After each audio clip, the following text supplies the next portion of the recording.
अरे छुआ के माई अभी तक सुतले ही तो तो कौची कहो जी। अरे कौची कोई तो एक खेता में कुदार पारल कोई की खाना उना बनाता ना यार भोरे भोरे अजी सबरे सबरे कौची चिल्ला हो जी, कौची से खाना बनाइयो जी। देखिए रे कौची से खाना बनता है। अरे लकड़ी धैले बोझा के बोझा तोरा कुछ बन मिल नहीं मिलो हो। अगर वो काम पर हो तो गोबरा देखी भर ढेरी होले जाके ठोक लेगा नौकरा। अरे बाप ये सब हमरा से नहीं होतो, ये धुइया में हमरा से खाना नहीं बनतो। पूरा आँख लो राजा हो, एक दिन बैठ के देखो। अरे तू नहीं करमी तो करे लगामा बढ़ाईता है। अजी अपना नैहर में हम ये सब काम नहीं किए तो यहाँ कैसे करें। हाँ नैहर में तो पियाज छिलो नीचे हमरो पता है। हमर बतिया मानव चल गोइठवा ठोके।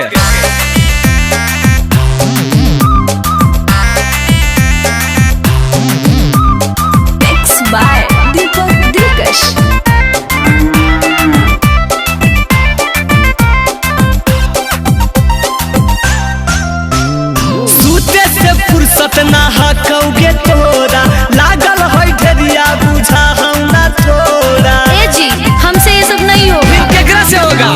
सूते से फुर्सत नहीं हकौगे तोरा लागल है ढेरिया बुझा हम नहीं थोड़ा।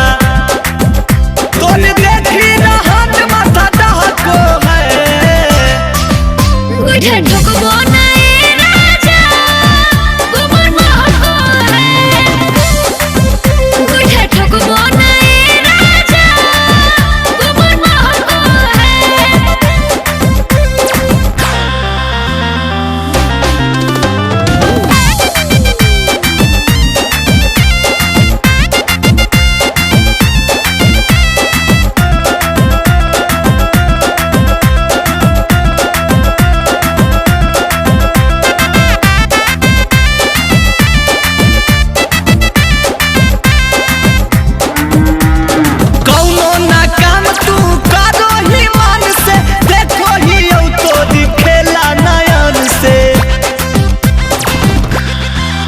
राजा देहु जनी इतना हटन डाटन हो करो हमरा से पहले कहीं उद्घाटन हो। जब करो ही बहाना मन लहतो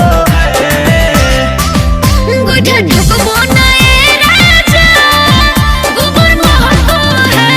अच्छा गुठे ठोकबो ना ए राजा गोबर महतो है।